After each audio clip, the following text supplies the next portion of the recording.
है। हमारी आज की बुक है माइंडसेट, जिसे कैरल ड्वेक ने लिखा है।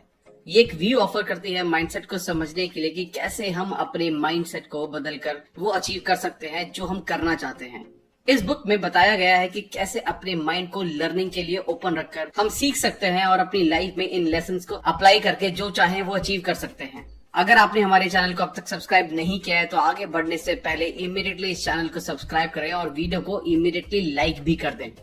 इस बुक की ऑथर है कैरल ड्वेक। उनका बर्थ 17 अक्टूबर 1946 में हुआ था। वो एक रिसर्चर और साइकोलॉजिस्ट हैं। उन्होंने कई ऑर्गेनाइजेशंस के साथ काम किया है। उनके रिसर्चेस को New York times, Washington post and the Boston globe में भी अप्रिशिएट किया गया है। उन्होंने माइंडसेट पर बहुत सारी बुक्स लिखी हैं। इस बुक में आप सीखोगे कि किस तरह से हमारे बिलीफ हमारी लाइफ को शेप कर देते हैं।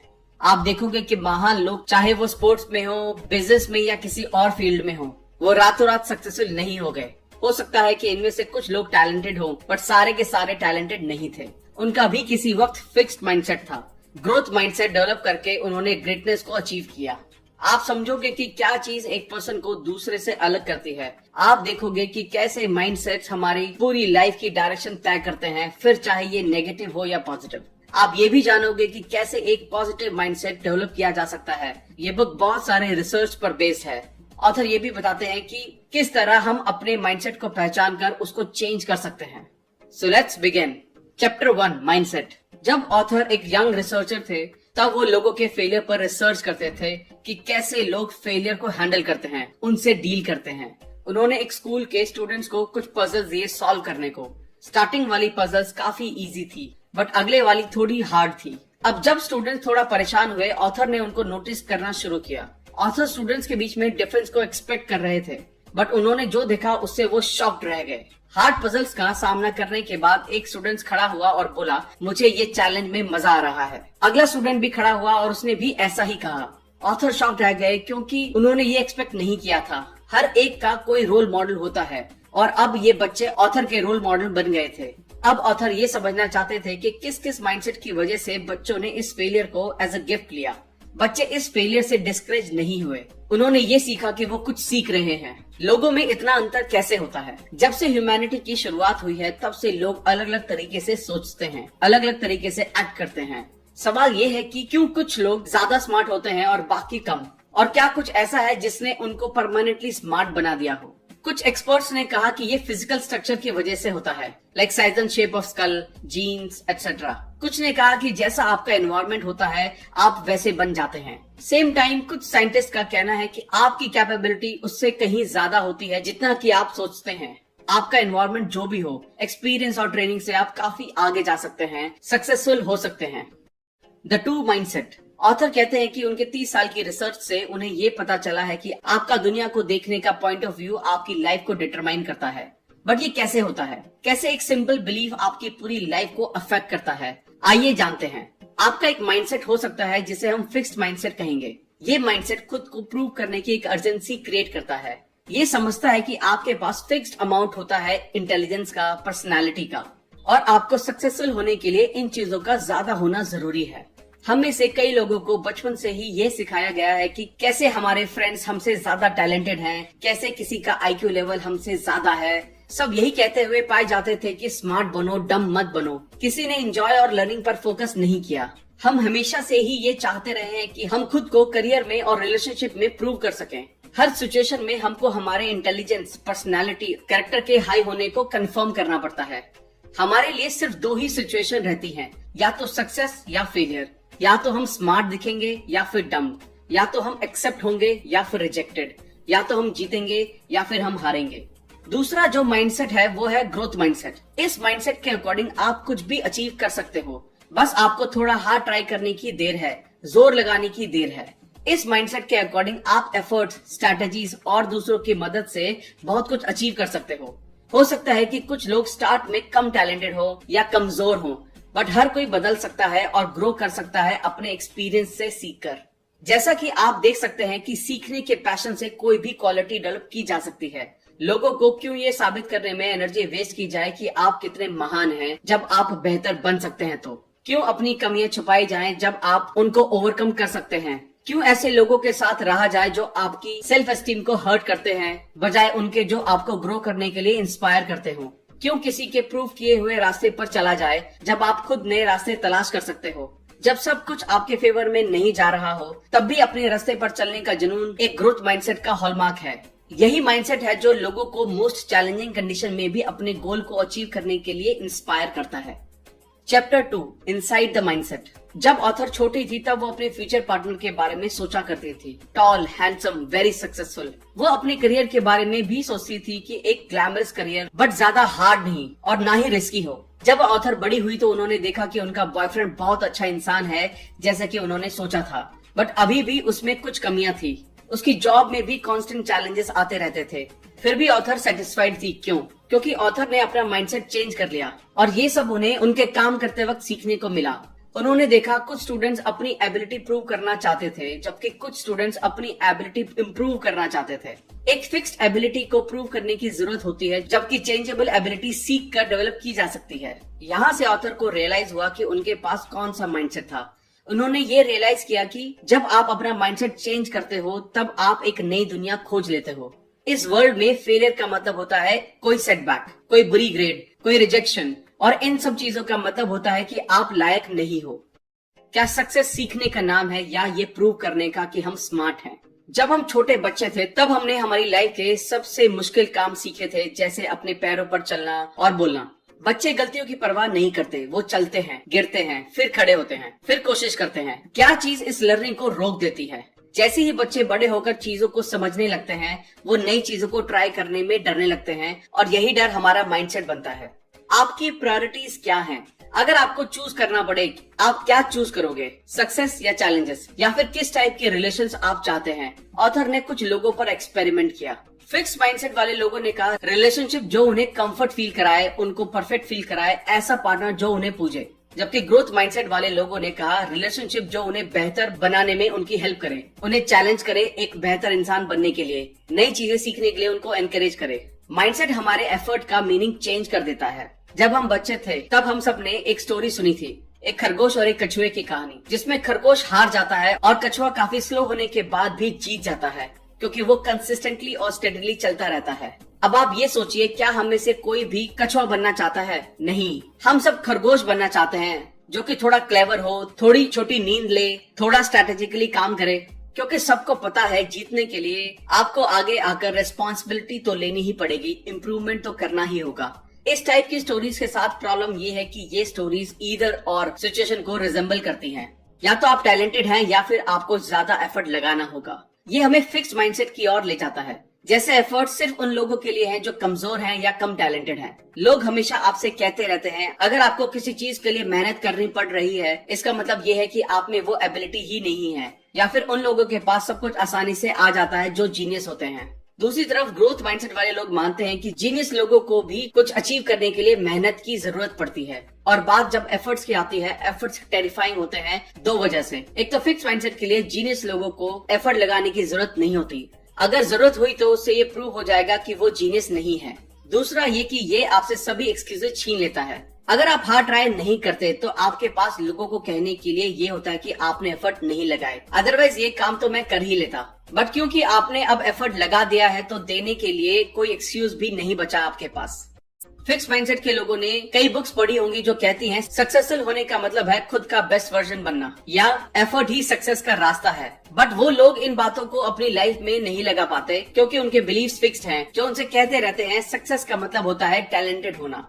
Questions and answers. क्वेश्चन, अगर आप एक बार अपने काम से अपनी एबिलिटी प्रूव कर चुके हो तो क्या आपको इसको लगातार साबित करते रहने की जरूरत है? फॉर एग्जाम्पल, एक प्रिंस ने एक ड्रैगन को मारकर अपनी ब्रेवरी प्रूव करके अपनी ड्रीम गर्ल से शादी कर ली, तो क्या उसको अब भी प्रैक्टिस करते रहने की जरूरत है क्योंकि उसको वो मिल चुका है जो उसको चाहिए था? तो आंसर ये है यस, क्योंकि हर दिन नए बड़े ड्रैगन आते रहेंगे और जैसे जैसे सिचुएशन हार्ड होती है, और ऐसा जरूरी नहीं है कि कल की एबिलिटी आज काम आ जाए, सो इम्प्रूवमेंट तो करना ही होगा। क्वेश्चन, क्या माइंडसेट परमानेंट होते हैं या फिर आप उन्हें चेंज भी कर सकते हैं? दोनों माइंडसेट की थ्योरी पढ़कर आप ये तो समझ गए होंगे कि इनको चेंज किया जा सकता है। आप अपनी सोच को बदल सकते हैं। ये भी जानना जरूरी है कि लोग हमेशा एक ही माइंडसेट में नहीं रहते। ऑथर ने अपने एक्सपेरिमेंट्स में ये देखा है कि कुछ भी सीखा जा सकता है अगर थोड़ा हार्ड ट्राई किया जाए, और ये आपको ग्रोथ माइंडसेट में ले जा सकता है। क्वेश्चन, क्या मैं फिक्स माइंडसेट और ग्रोथ माइंडसेट दोनों माइंडसेट वाला इंसान हो सकता हूँ? क्योंकि मुझे लगता है कि ऐसा ही है। लोगों के अलग अलग एरियाज में अलग अलग माइंडसेट हो सकते हैं। जैसे किसी की आर्टिस्टिक स्किल्स फिक्स हो सकती हैं, बट उसका इंटेलिजेंस डेवलप किया जा सकता है। रिसर्चेस में ये पता चला है कि जिस पर्टिकुलर एरिया में आपका माइंडसेट जैसा होगा, वो आपको उसी डायरेक्शन में ले जाएगा। क्वेश्चन, क्या हम कह सकते हैं कि लोग फेल होते हैं अपने एफर्ट्स को लेकर बिलीफ के कारण? नहीं, ये सच है कि एफर्ट जरूरी है। कोई भी इसके बिना सफल नहीं हो सकता। बट यही सिर्फ अकेली क्वालिटी नहीं है। लोगों के पास अलग रिसोर्स और अपॉर्चुनिटी हो सकती है। फॉर एग्जाम्पल, अगर किसी आदमी के पास बहुत पैसा है और उसके पास पेरेंट्स का सेफ्टी नेट है तो थोड़े ज्यादा रिस्क ले सकता है, लेकिन एक पॉइंट पे तो उसको भी एफर्ट्स लगाने ही होंगे। Chapter 3, the truth about ability and accomplishment. Thomas Edison को इमेजिन कीजिए, उनकी लैब में एक्सपेरिमेंट करते हुए। क्या आप उनको अकेला देखते हैं? लोगों से जब ये पूछा गया तो उन्होंने इमेजिन किया कि थॉमस एडिसन कोई ऐसा आदमी रहा होगा जो वर्कशॉप में अपनी अकेला इक्विपमेंट से घिरा हुआ, एक साइड में फोटोग्राफ, व्हाइट कोट पहने हुए कोई आदमी होगा। जबकि सच ये है कि एडिसन कोई अकेला आदमी नहीं था। उनके इन्वेंशन में उसके पास कई असिस्टेंट थे, वेल ट्रेन्ड साइंटिस्ट थे और भी बहुत लोग थे। बाकी लोगों से एडिसन को अलग करने वाली एक चीज थी, उनकी क्यूरियोसिटी और उनका माइंडसेट। बहुत सारी मिथ्स हैं कि ब्रिलियंट लोग अकेले रहते हैं, जबकि चार्ल्स डार्विन के पास उनकी पूरी एक टीम थी। मोजार्ट ने लगभग 10 साल तक मेहनत की, तब जाकर वो ऐसा कुछ बना सके जिसपे वो प्राउड फील कर सके। इनकी इसी मेहनत का नतीजा है कि वो आज ऑल टाइम ग्रेट्स में आते हैं। अगर वो अपनी एबिलिटी के भरोसे रह जाते तो आज वो वहाँ नहीं होते जहाँ वो आज हैं। Mindset and school achievement. Author ने कुछ स्टूडेंट्स को फॉलो किया जब वो अपने जूनियर हाई स्कूल में जा रहे थे, ये देखने के लिए कि क्या वो मानते हैं कि उनका इंटेलिजेंस फिक्स है या ये कुछ ऐसा है जिसे डेवलप किया जा सकता है। जूनियर हाई स्कूल का पीरियड यूजुअली हार्ड होता है, काम कुछ ज्यादा हार्ड हो जाता है। वहाँ ग्रेडिंग पॉलिसीज टफ हो जाती हैं, टीचर्स स्ट्रिक्ट हो जाते हैं, मार्क्स सफर करते हैं, बट सबके नहीं। स्टूडेंट्स जो फिक्स्ड माइंडसेट रखते थे उन्होंने अपने मार्क्स में गिरावट देखी। धीरे ही सही, पर उनकी कंडीशंस बुरी होती चली गई। उन्होंने अपनी एबिलिटी को ब्लेम किया, मैं स्टूपिड हूँ, मैं मैथ में काफी बुरा हूँ। बहुत से स्टूडेंट्स ने टीचर्स और एनवायरनमेंट को ब्लेम किया। फेल होने के डर से ग्रोथ माइंडसेट वाले स्टूडेंट्स ने अपने रिसोर्सेज को यूज करके लर्निंग करना कंटिन्यू रखा। वो लोग भी घबराए, पर वो डिटरमिन्ड थे, वो सब करने के लिए जो करने की जरूरत थी। स्टूडेंट जो फिक्स्ड माइंडसेट रखते थे उन्होंने इस हार्ड टाइम को एज अ थ्रेट लिया। उनको लगा कि ये हार्ड टाइम सबके सामने उनके फ्लॉज को रिवील कर देगा और उनको एक लूजर साबित कर देगा। उन्होंने अपने ईगो को प्रोटेक्ट करने के लिए अपने रिसोर्सेज को ब्लेम किया। उन्होंने कहा कि उनका गोल था सबसे स्मार्ट दिखना, ऐसा दिखना कि सबसे कम एफर्ट लगाकर काफी कुछ अचीव करने की एबिलिटी है उनमें। वो अक्सर ये स्टेटमेंट यूज करते थे, मेरे स्कूल में मेरा मेन गोल सब कुछ इजीली करना था, इसलिए मैंने ज्यादा मेहनत करना जरूरी नहीं समझा। दूसरी तरफ ग्रोथ माइंडसेट वाले स्टूडेंट्स के लिए इस बात का कोई मतलब नहीं था कि वो कोशिश करना छोड़ दें। उनके लिए ये वक्त कुछ सीखने की अपॉर्चुनिटी था। ये वक्त था कुछ नए सब्जेक्ट्स को सीखने का। एक वक्त था ये देखने का कि उन्हें क्या पसंद है और वो फ्यूचर में क्या बन सकते हैं। कंक्लूजन ये है कि हर कोई एक जैसा नहीं है, बट हम सही माइंडसेट रखकर वो सब कुछ अचीव कर सकते हैं जो हम चाहते हैं। क्या आर्टिस्टिक एबिलिटी एक गिफ्ट है?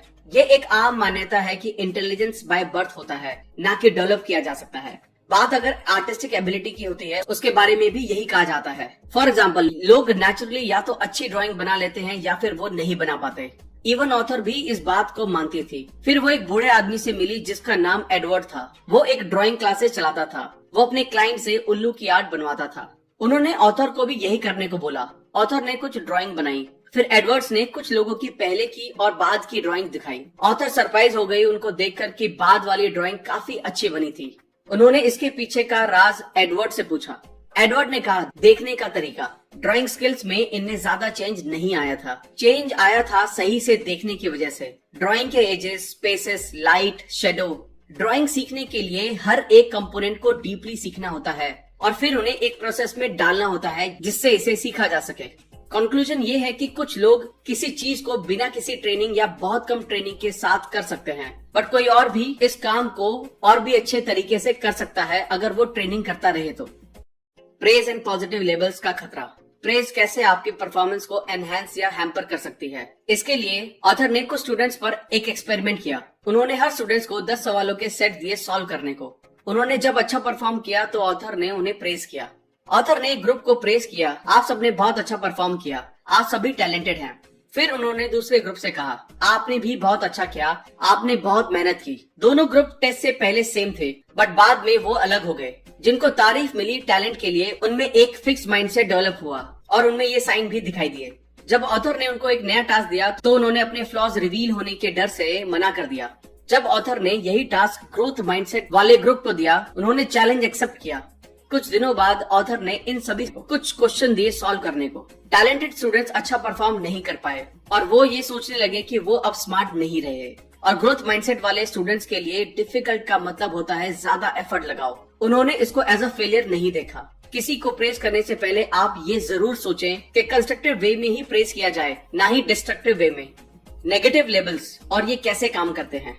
बचपन में ऑथर मैथमेटिक्स में अच्छी थी। हाई स्कूल में उन्होंने 99% स्कोर किया। तब उनके टीचर मिस्टर हेलमैन ने कहा कि लड़कियां मैथ में लड़कों के कंपेयर में अच्छी नहीं होती और तब से ऑथर के ग्रेड कम होना शुरू हो गए।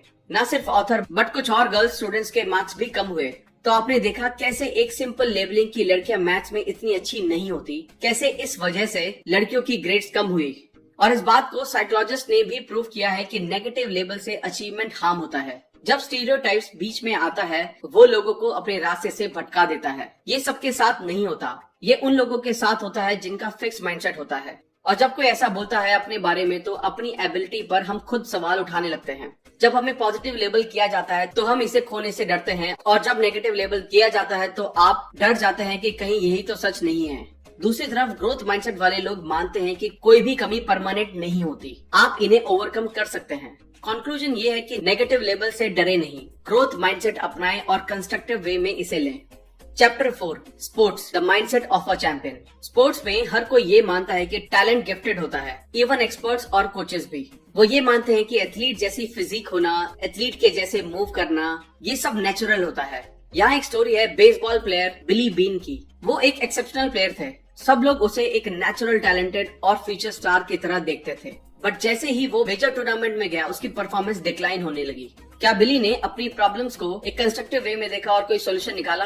नहीं, ऑफ कोर्स नहीं, क्योंकि ये एक फिक्स माइंडसेट की स्टोरी है। वो ये सोचा करता था कि नेचुरल टैलेंट को कोई भी एफर्ट की जरूरत नहीं है, एफर्ट दूसरों के लिए है। बिली अपने ही टैलेंट्स के जाल में फंस गया था। बिली द प्लेयर कभी भी इस माइंडसेट से नहीं निकल पाया और अपना करियर बर्बाद कर लिया। वहीं पर एक दूसरा प्लेयर था जो बिली के पैरेलल टीम में खेला करता था, लेनी। वो एक ऐसा खिलाड़ी था जिसको कभी किसी ने नेचुरली गिफ्टेड नहीं माना। बिली ने उसको बाद में डिस्क्राइब किया, वो फेलियर का मतलब नहीं जानता था और मैं उसका बिल्कुल अपोजिट था। बिली ने कहा, मैंने ये समझना शुरू किया कि एक बेसबॉल प्लेयर को कैसा होना चाहिए और ऐसा लेनी था, मैं नहीं। एज अ कोच बिली ने रियलाइज किया कि उसका माइंडसेट उसको पीछे ले जा रहा था। उसने ये लर्निंग्स अपनी टीम पर लगाई। वो 2002 में ऑकलैंड एथलेटिक्स का जनरल मैनेजर था। उसकी टीम ने एक सीजन में 103 मैचेस में जीत दर्ज की। उन्होंने टैलेंट नहीं खरीदे थे, उन्होंने माइंडसेट पर काम किया। नेचुरल होने का आइडिया। किसी के शरीर की बनावट दिमाग के बनावट जैसी नहीं होती, क्योंकि ये विजिबली देखी जा सकती है। साइज, शेप, बिल्ड सब विजिबल होते हैं, पर क्या ये सच में इतने मैटर करते हैं? Let's see. Maksi Burgess, height 5'3", NBA में बास्केटबॉल खेला। डग फ्लेट, कम हाइट का क्वार्टरबैक, न्यू इंग्लैंड पेट्राइट्स के लिए खेला।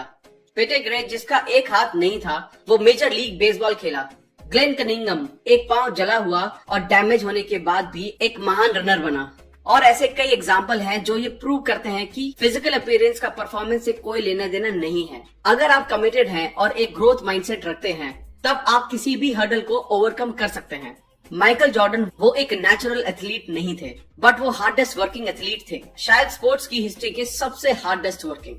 सक्सेस एंड फेलियर्स होता क्या है? ग्रोथ माइंडसेट वालों के लिए सक्सेस का मतलब होता है अपना बेस्ट देना, सीखना, सुधार करना, और यही हम चैंपियंस में देखते हैं।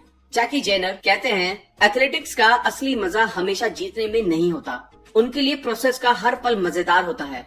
वो हार को हार की तरह नहीं लेते, वो इसको इम्प्रूवमेंट की एक अपॉर्चुनिटी की तरह लेते हैं। जब वो हारते हैं वो देखते हैं कि कहाँ गलती हुई है और सुधार करते हैं और पहले से ज्यादा काम करते हैं। ग्रोथ माइंडसेट वाले लोग सेटबैक को मोटिवेशन की तरह लेते हैं, एज अ वेकअप कॉल लेते हैं। कंक्लूजन ये है कि जैसा हम देख सकते हैं कि लगातार होने वाले सुधार मैटर करते हैं, सक्सेस तो मिल ही जाती है। हमको अपने फेलियर से सीखने की जरूरत है और इन लेसन्स को अपनी लाइफ में लगाने की जरूरत है। Taking charge of success, success का चार्ज लीजिए। ग्रोथ माइंडसेट वाले लोग अपनी सक्सेस के लिए रिस्पॉन्सिबिलिटी लेते हैं और इसको मेंटेन करते हैं। माइकल जॉर्डन के स्किल्स उसकी एज के साथ कम नहीं हुए। बेशक उसने अपना कुछ स्टेमिना लूज किया, बट उन्होंने और भी ज्यादा मेहनत की और इसको मैनेज किया। मैकनॉय इंग्लिश टेनिस प्लेयर किसी वक्त में गेम को डोमिनेट किया करता था। जब वो फेल हुआ, उसने ये नोटिस किया कि वो क्या गलत कर रहा था। उन्होंने दूसरों को ब्लेम करना शुरू कर दिया। ऐसा करके उसने खुद का कुछ भी भला नहीं किया। उसको लगा कि कोई और आकर उसकी ये प्रॉब्लम सॉल्व करेगा। वो सिस्टम पर नाराज हुआ। बट ये आपकी जिंदगी है, आपको इसकी जिम्मेदारी लेनी ही होगी। कभी रिस्पॉन्सिबिलिटी लेने के बारे में सोचा है? नहीं, क्योंकि आप फिक्स माइंडसेट में फंसे हो। आप खुद को एक फिनिश प्रोडक्ट की तरह देखते हो। आप चेंजेस होते हुए नहीं देखना चाहते क्योंकि आप खुद चेंज होने से डरते हो। Chapter 5, business mindset and leadership, Enron and the talented mindset. 2001 में एक कंपनी एनरॉन टैलेंटेड स्टूडेंट्स को हायर करने के लिए जानी जाती थी। फाइनेंशियली सफर करने लगी। हर कोई उम्मीद कर रहा था कि कंपनी की इतनी बुरी हालत नहीं हो सकती, पर फिर भी हुई। क्या ये करप्शन की वजह से था? क्या ये इनकॉम्पिटेंस की वजह से था? एनरॉन ने एक कल्चर बना दिया था टैलेंटेड स्टूडेंट्स को हायर करने का। इसने उन स्टूडेंट्स को फिक्स माइंडसेट डेवलप होने दिया। वो नई चीजें नहीं सीख पाए। एनरॉन की थिंकिंग ये थी कि आपको सक्सेस के लिए टैलेंट माइंडसेट चाहिए, और सच ये है कि इस तरह की सोच के साथ आप मार्केट में आगे नहीं बढ़ सकते। Fix mindset leaders in action. Warren Bennis leadership guru, जिन्होंने दुनिया के ग्रेटेस्ट लीडर्स को स्टडी किया।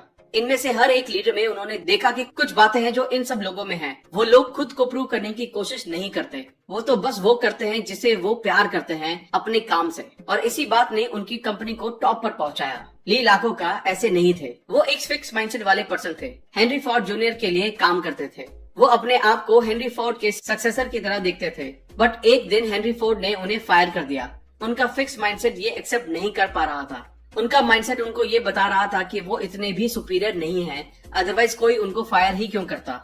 एक दिन उनकी वाइफ ने उनसे कहा, हेनरी फोर्ड से फायर किए जाने के बाद भी तुम पहले से बेहतर हो चुके हो। तुम अमीर हो, तुम फेमस हो और तुम इन्फ्लुएंशियल भी। तो अब उन्होंने तय किया कि वो किसी और कंपनी को ज्वाइन करेंगे। उन्होंने क्राइसलर मोटर्स को ज्वाइन किया, जो उस टाइम बुरे दौर से गुजर रही थी। उनको सीईओ बनाया गया। उन्होंने जल्दी से नए और सही लोगों को हायर किया, नए मॉडल्स इंट्रोड्यूस किए और क्राइसलर को फिर से सक्सेसफुल बनाया। और उन्होंने खुद को ध्यान में रखते हुए एक बुक लिखी, today I am a hero.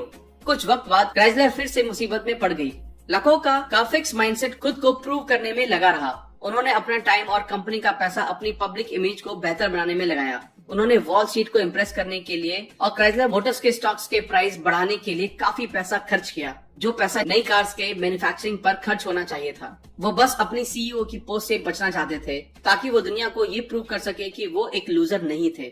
Finally जब कंपनी को बचने की कुछ उम्मीद बची थी, तब वो ने लाखों को बाहर कर दिया। उनके बाद जो सीईओ आया, उसने कंपनी को बेहतर चलाया।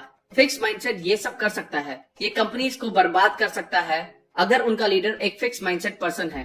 Growth mindset leaders in action. जब जैक वेल्च ने 1980 में जनरल इलेक्ट्रिक की सीईओ की पोस्ट संभाली, तब कंपनी की वैल्यूएशन $14 बिलियन थी। 20 साल बाद ये वैल्यूएशन बढ़कर $490 बिलियन की हो गई। ये कंपनी वर्ल्ड की सबसे वैल्यूएबल कंपनी बन गई। फॉर्च्यून मैगजीन ने उनके बारे में कहा, most admired studied CEO of his time. But author ने उनके बारे में कुछ और अच्छा पढ़ा न्यूयॉर्क टाइम्स की मैगजीन में, जिसे स्टीव बेनेट ने लिखा था। मैंने एम्प्लॉयज के साथ कैसे बिहेव किया जाता है, ये जैक वेल्च से सीखा है अपने जीई के टेन्योर के दौरान। जैक वेल्च खुद एम्प्लॉयज के पास जाते थे ये देखने के लिए कि क्या चल रहा है। जैक वेल्च का शेड्यूल पैक रहता था। उन्हें कई सारे काम रहते थे, बट उन्होंने लकों की तरह नहीं किया। उन्होंने कभी भी वर्कर से बात करना और उनमें इम्प्रूवमेंट करना नहीं छोड़ा। जैक वेल्च का भी किसी वक्त फिक्स माइंडसेट था। 1971 में जब उनका नाम प्रमोशन के लिए कंसीडर किया गया, जीई के एचआर ने कहा, जैक वेल्च एक एरोगेंट पर्सन है, क्रिटिसिज्म एक्सेप्ट नहीं करते हैं, अपने टैलेंट के ऊपर काफी डिपेंड हैं और हार्ड वर्किंग नहीं है, जो कि अच्छे साइन नहीं है। फॉर्चुनेटली जब जब सक्सेस उनके सर चढ़ी, उन्होंने इसको एक वेकअप कॉल की तरह लिया। उनके एक्सपीरियंस से उन्होंने सीखा कि वो एक गाइड है, ना कि एक जज। उन्होंने रियलाइज किया कि लोगों को कंपनी से बाहर करना सही नहीं है। उनकी मिस्टेक्स को इम्प्रूव करके उनको ऊपर ले जाना ज्यादा जरूरी है, और उनकी इन टैक्टिक्स ने जी को आज वहां पहुंचा दिया जहां वो आज है। चैप्टर 6, माइंडसेट इन लव और नॉट। रिलेशनशिप के स्मूथ चलते रहने के बारे में आप क्या सोचते हैं? ये कभी भी स्मूथ नहीं चलती। ये रास्ते डिसअपॉइंटमेंट्स और हार्ट ब्रेक से भरे पड़े हैं। कुछ लोग इन डिसअपॉइंटमेंट्स को दिल पर ले लेते हैं और फ्यूचर में भी सेटिस्फाइंग रिलेशनशिप नहीं बना पाते। इसके लिए ऑथर ने 100 लोगों पर एक एक्सपेरिमेंट किया और उनसे अपना कोई बुरा एक्सपीरियंस शेयर करने को कहा। लोगों ने अपनी स्टोरी सुनाई। वहाँ पर दोनों माइंडसेट के लोग थे। जब फिक्स माइंडसेट के लोगों से पूछा गया, उनको जज फील हुआ और रिजेक्टेड भी। उनका सबसे बड़ा गोल होता है अपने एक्स लवर से बदला लेना। ग्रोथ माइंडसेट वाले लोगों के लिए ये समझने के बारे में होता है कि वो माफ करते हैं और आगे बढ़ जाते हैं। ऑल्दो वो भी हर्ट फील करते हैं, बट फिर भी वो इससे सीखते हैं। वो इसको एक सीख की तरह लेते हैं, क्योंकि हर रिलेशनशिप आपको कुछ सिखाती है और सही पार्टनर ढूंढने में आपकी मदद करती है। Mindsets falling in love. अभी तक हमने देखा है कि फिक्स माइंडसेट वाले लोग सोचते हैं कि आपकी क्वालिटीज फिक्स माइंडसेट होती हैं, बट रिलेशनशिप में 3 फैक्टर्स होते हैं, आप, आपका पार्टनर और आपकी रिलेशनशिप। फिक्स माइंडसेट के लिए ये तीनों ही फैक्टर्स परफेक्टली अलाइंड होने चाहिए। बट ग्रोथ माइंडसेट वाले लोग ये मानते हैं कि आप हमेशा क्वालिटी और कैरेक्टर डेवलप कर सकते हो, खुद में, अपने पार्टनर में और अपने रिलेशनशिप में। फिक्स माइंडसेट वाले लोग 2 तरह से सोचते हैं। अगर आपको अपनी रिलेशन पर काम करना पड़े तो ये रिलेशनशिप परफेक्ट नहीं है। इन लोगों के साथ एक समस्या ये है कि इनको लगता है सब चीजें ऑटोमेटिकली ठीक हो जाएंगी। रिलेशनशिप में प्रॉब्लम्स होने का वो ये मतलब लगाते हैं कि उनका पार्टनर फेथफुल नहीं है। The partner as enemy. Fix mindset वाले लोगों के साथ ये प्रॉब्लम होती है कि जब भी रिलेशनशिप में कोई प्रॉब्लम आती है, वो अपने पार्टनर को दुश्मन की तरह ट्रीट करने लगते हैं। जब इनके लिए और चीजें काम नहीं कर रही होती हैं, तो वो किसी और को ब्लेम नहीं कर सकते। बट जब रिलेशनशिप ठीक से काम नहीं कर रही होती है, वो अपने पार्टनर को ब्लेम करते हैं। रिमेम्बर, फिक्स माइंडसेट वाले लोगों के लिए किसी को माफ करना कितना मुश्किल होता है। वो लेबल फील करते हैं जब कोई उनको रिजेक्ट कर देता है, बट जब वो अपने पार्टनर को अच्छे पर्सन की तरह देखते हैं तो अपनी रिलेशनशिप में वो खुद को बुरा मानने लगते हैं। वो ये सोचते हैं कि अगर मेरा पार्टनर अच्छा पर्सन है तो फिर ये रिलेशनशिप शायद मेरी ही वजह से प्रॉब्लम में है। यही पेरेंट्स के केस में भी होता है। जब पेरेंट्स सपोर्टिव होते हैं फिर भी बच्चे अच्छा परफॉर्म नहीं कर पाते, तो वो ये सोचने लगते हैं कि मेरे पेरेंट्स तो सपोर्टिव हैं, फिर भी अगर मैं अच्छा नहीं कर पा रहा हूँ तो इसमें जरूर ही मुझ में कोई कमी होगी। Competition, who is the greatest. Relationship में अगर आपके पास एक फिक्स माइंडसेट है तो आप खुद को प्रूव करना चाहते हैं अपने पार्टनर के सामने। ऐसे में अपने पार्टनर के साथ कंपटीशन करने लगते हैं, कौन ज्यादा स्मार्ट है, टैलेंटेड है और लाइकेबल है। सुजैन का बॉयफ्रेंड सोचता था कि वो सबका अटेंशन ग्रैब कर लेती है हर एक पार्टी में, और वो खुद को इंफीरियर फील करता था। उन लोगों ने एक कॉन्फ्रेंस अटेंड की। वहाँ उन्होंने देखा कि सब लोग सुजैन को प्रेस कर रहे हैं। मार्टिन चिढ़ गया। पार्टी फिनिश होने के बाद जब ये दोनों कार में बैठे तब भी ड्राइवर ने सुजैन की ही तारीफ की। मार्टिन और चिढ़ गया। लकीली मार्टिन ज्यादा कॉम्पिटिटिव नहीं था, अदरवाइज सिचुएशन वर्स हो सकती थी। और यहाँ पर फिक्स माइंडसेट ये बात एक्सेप्ट नहीं कर पाता कि आपका पार्टनर आपसे बेहतर है। Developing in relationships. जब लोग रिलेशनशिप में होते हैं उनको अक्सर ऐसा पार्टनर मिलता है जो उनसे अलग होता है। वो ये सीख नहीं पाते कि डिफरेंसेस के साथ कैसे डील करना है। एक अच्छी रिलेशनशिप में लोग ऐसे स्किल्स डेवलप करते हैं, दोनों पार्टनर एक साथ ग्रो करते हैं और रिलेशनशिप बेहतर हो जाती है।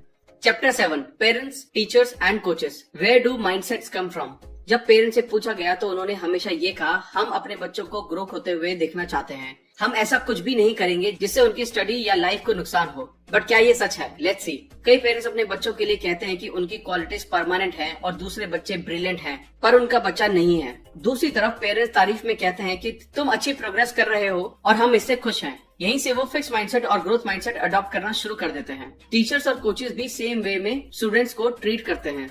Parents and teachers, messages about success and failure. तुमने ये सब जल्दी सीख लिया, तुम बहुत स्मार्ट हो, तुम बहुत टैलेंटेड हो, तुमने अच्छा कर दिखाया इतना कम पढ़ने के बाद भी। क्या ये मैसेजेस सपोर्टिव नहीं है? बिल्कुल है, बट जरा इसकी दूसरी साइड भी देखिए। अगर मैं कोई और चीज जल्दी से सीख नहीं पाता, इसका मतलब मैं स्मार्ट नहीं हूँ। अगले किसी टेस्ट में अगर मैं हार्डवर्क से अच्छे मार्क्स नहीं लाता हूँ तो मैं टैलेंटेड नहीं हूँ। ऐसे सपोर्टिव मैसेजेस भी बच्चों को फिक्स माइंडसेट की तरफ धकेल देते हैं और वो टैलेंट के साथ और भी ज्यादा ऑब्सेस हो जाते हैं।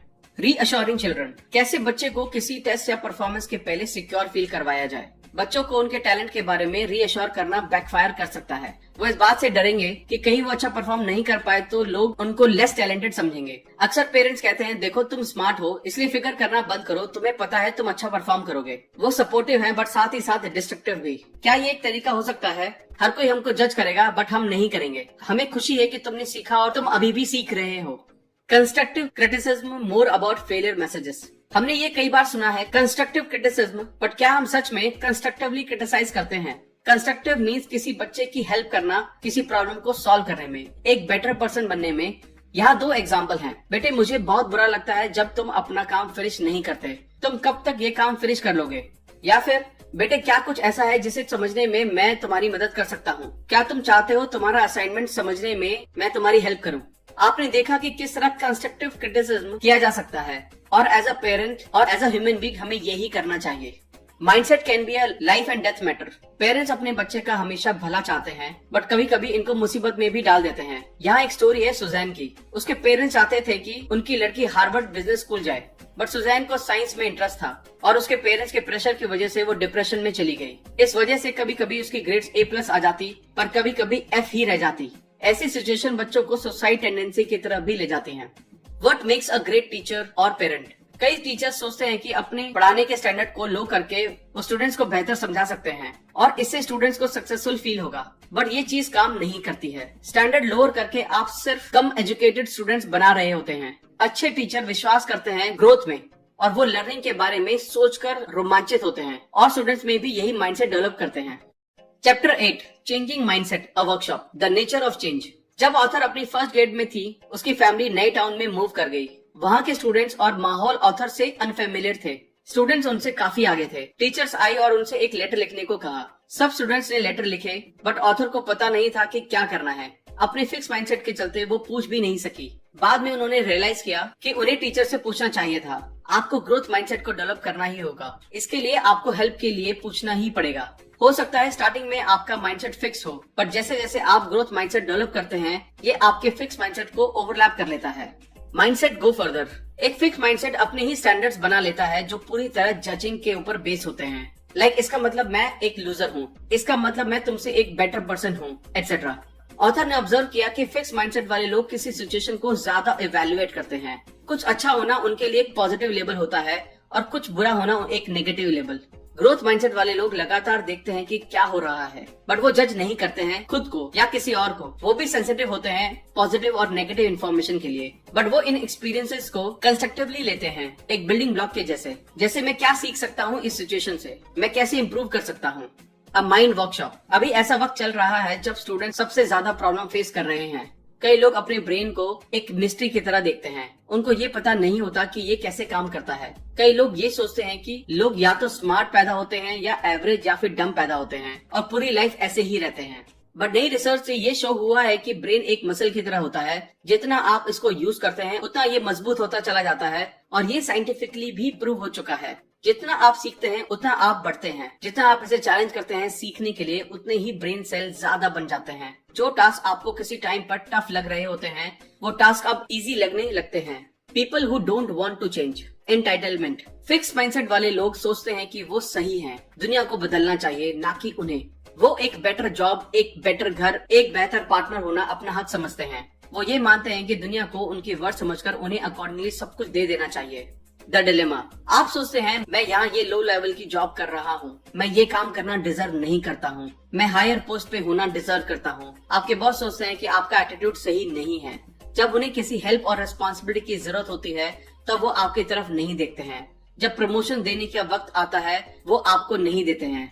The reaction of two mindset. वो मुझसे डरता है, आप कड़वाहट में कहते हैं, क्योंकि आपका फिक्स माइंडसेट आपसे ये सब कहता है। आपके दिमाग में लोगों को आपके टैलेंट को पहचानना चाहिए और आपको रिवॉर्ड देना चाहिए, बट जब वो ये नहीं करते हैं तो आप इसको अनफेयर बताते हो। बट जब आप ग्रोथ माइंडसेट अपनाते हैं, आप नए तरीके से सोचने लगते हैं। आप सोचने लगते हैं कि कुछ स्टेप्स को अपनाकर सिचुएशन को अपने फेवर में किया जा सकता है। आप हार्डवर्क करना कंसीडर करते हैं और लोगों के साथ ज्यादा हेल्पफुल होते हैं, तो आप अपने बिजनेस के बारे में बहुत कुछ सीख सकते हैं और एक अच्छा प्रमोशन भी पा सकते हैं। आप इस बात में यकीन करने लगते हैं कि कुछ लोग आगे होते हैं क्योंकि वो अपने काम के लिए कमिटेड होते हैं और एफर्ट्स लगाते हैं। थोड़ा थोड़ा एफर्ट लगाकर वो सिचुएशन को अपने फेवर में ही कर लेते हैं।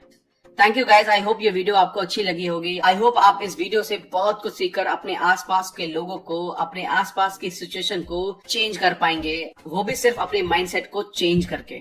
अगर आपको ये वीडियो अच्छी लगी तो इमीडिएटली इस चैनल को सब्सक्राइब करें, वीडियो को लाइक और कमेंट करें।